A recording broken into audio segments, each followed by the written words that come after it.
Okay, I'm going to go over PSSA Power 51. So make sure you make corrections as you watch this and leave yourself any notes on the back. That may help you tomorrow when it's graded. So let me start in number 1. It says, what is the interquartile range of the data below?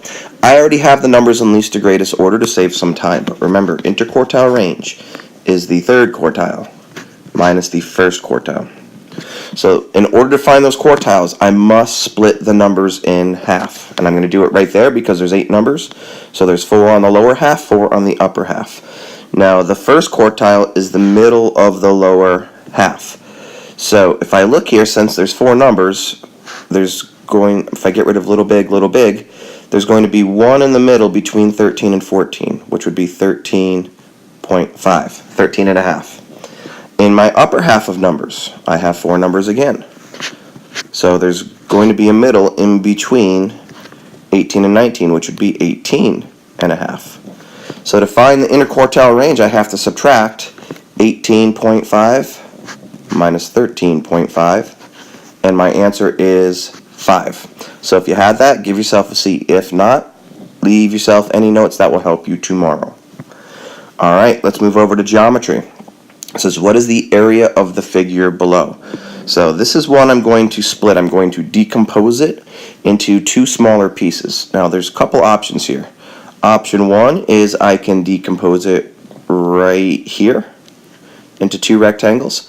Option 2 is I can decompose it right here. You can try either one, but usually one is easier than the other. So I'm going to decompose it right here into 2 rectangles. The reason I'm going to do that is because if I look here, I have the length and the width of this lower rectangle. So I'm going to start by finding the area of this rectangle, and then after that I'm going to find the area of this smaller rectangle up here. So for the red one, I just have to do 6 times 9, and if I do 6 times 9, I get 114. Remember, you can use a calculator.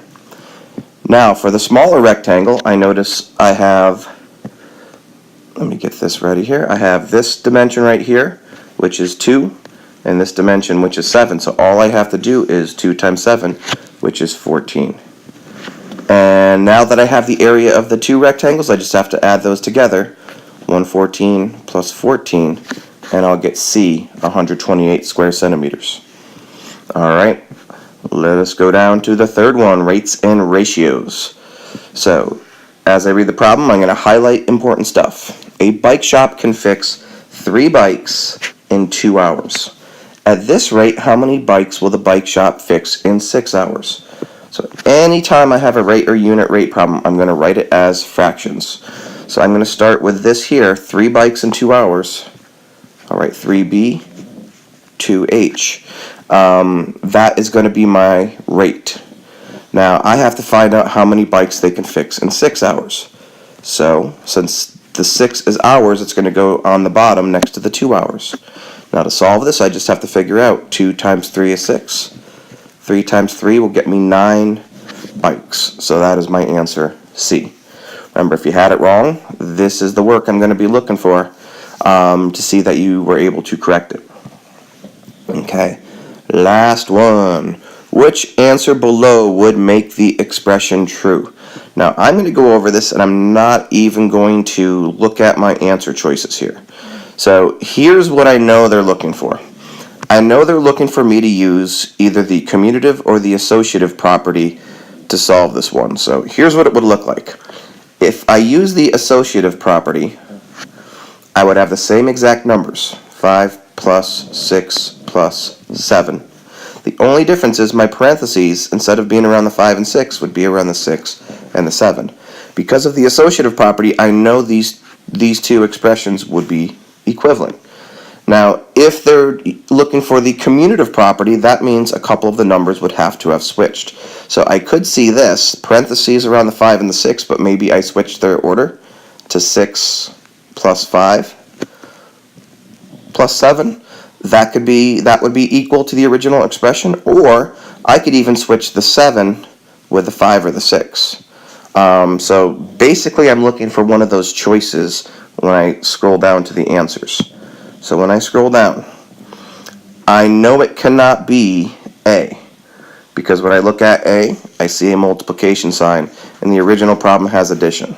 So I'm going to eliminate choice A. Then I'm going to scroll down to B. 5 plus 7 times 6. Again, I'm going to eliminate it for the same reason I eliminated A, because there was no multiplication in A. So if I look at C, 11 times 7, well, again, that's multiplication, so I'm going to eliminate it. It's got to be D. Hopefully, it looks like one of the things I did above. 5 plus 6 plus 7. Yes, if you notice, this one is what I did up here with the associative property. All you had to do was move the parentheses, so I know that they are equivalent expressions because of the associative property. All right, hopefully you made all of your corrections. Thanks, guys.